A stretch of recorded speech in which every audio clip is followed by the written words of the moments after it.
Bonjour à tous et bienvenue dans ce nouveau tutoriel où nous allons voir ensemble comment réaliser une carte de visite sous forme de QR code 3D. Du coup on va se retrouver directement sur le site printer.tool/qrcode de STL que vous retrouvez directement dans la description de la vidéo sur YouTube. On va aller dans l'onglet Contact et ici vous allez rentrer les différents champs qui vous intéressent, donc votre nom, votre prénom, le rôle que vous souhaitez, etc. etc. Une fois que vous avez rentré les différentes informations que vous souhaitez, donc par exemple votre nom, votre prénom, l'endroit où vous travaillez, votre numéro, votre adresse email, vous pouvez même mettre votre site internet, vous descendez juste en dessous et on va se retrouver dans les options de modèle 3D. Moi ici au niveau de la largeur, je vais choisir 60 mm parce que j'ai pas besoin d'une pièce très grande. En dessous, vous pouvez choisir la profondeur, donc l'épaisseur de la petite plaque de support. Donc moi personnellement, je vais choisir 1 mm parce que j'ai pas besoin d'une pièce très solide.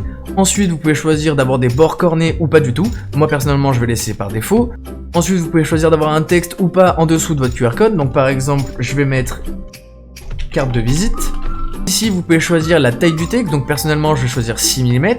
Vous pouvez choisir sa marge et sa profondeur, donc 1 mm, je trouve que ça me va très bien. En dessous, au niveau de case chain, vous pouvez choisir, c'est-à-dire si vous voulez faire un petit porte-clés, donc personnellement je vais choisir un trou de 4 mm et je vais choisir que le porte-clés soit juste au-dessus. Pour finir, vous avez juste à remonter et au niveau de QR code, vous pouvez choisir les différents paramètres que vous souhaitez, donc la profondeur du QR code cette fois.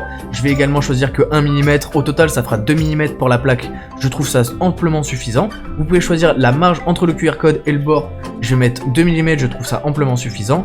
Vous pouvez ensuite choisir d'avoir une icône, donc moi je vais mettre cette petite icône là pour l'exemple. Si vous avez cette erreur là qui s'affiche, ne vous en faites pas, il n'y aura aucune erreur lors de l'impression. Vous pouvez choisir la taille de l'icône bien évidemment, et vous pouvez choisir encore une nouvelle fois les différentes hauteurs de blocs en fonction de votre QR code si vous voulez avoir un petit effet de profondeur sur votre QR code, mais personnellement je ne vais pas choisir cette option.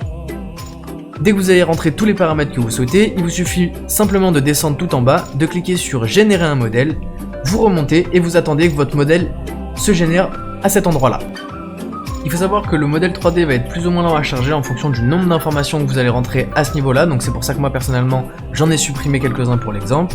Une fois que le QR code a été chargé, vérifiez bien à l'aide de votre téléphone et de l'application appareil photo que le QR code redirige bien vers les informations que vous souhaitez et qu'il y ait une information qui n'a pas été oubliée. Si toutes les informations correspondent, il vous suffit simplement ensuite d'enregistrer le fichier en STL et de le glisser-déposer directement dans Cura. Ici vous rentrez les paramètres que vous souhaitez en fonction de votre imprimante 3D et de la qualité d'impression que vous souhaitez. Vous allez faire découper une première fois et avec le curseur de droite, vous descendez et vous regardez à quel moment vous voulez que le filament se change. Donc moi personnellement ça va être entre la couche 15 et la couche 16, donc surtout au niveau de la couche 16 que le nouveau filament doit être pris en compte.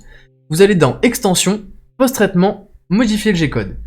Vous ajoutez un script, filament change bien évidemment, et ici vous rentrez la couche que nous avons vue précédemment, donc dans mon cas la couche numéro 16. Assurez-vous bien que votre machine prenne en compte la commande M600, sinon je vous conseille de regarder sur internet pour savoir comment la configurer. Vous pouvez également faire Use Firmware Configuration en fonction de votre imprimante 3D. Vous fermez, vous redécoupez la pièce. Ici, on vérifie une nouvelle fois que tous les paramètres ont bien été pris en compte. Donc moi, entre la couche 15 et la couche 16, c'est à ce moment-là que bien évidemment, il va me faire un filament change. Vous insérez votre clé USB, vous faites enregistrer sur le lecteur de disque amovible, puis éjecter. Maintenant, il vous suffit simplement de lancer l'impression 3D.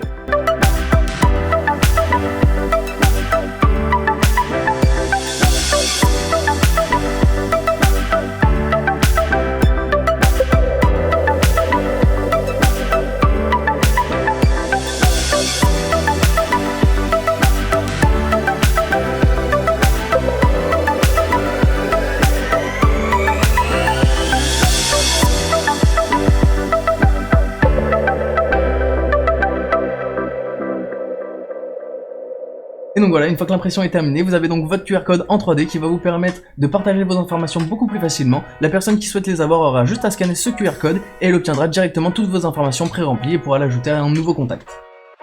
C'est donc la fin de ce tutoriel, j'espère qu'il vous aura plu, n'hésitez pas à me dire dans les commentaires si vous voulez que je réalise d'autres vidéos de ce type. Si vous êtes intéressé par les QR codes et l'impression 3D, vous pouvez également aller voir mes autres vidéos. N'hésitez pas à vous abonner si cette vidéo vous a plu, c'était KickOneFire, peace out.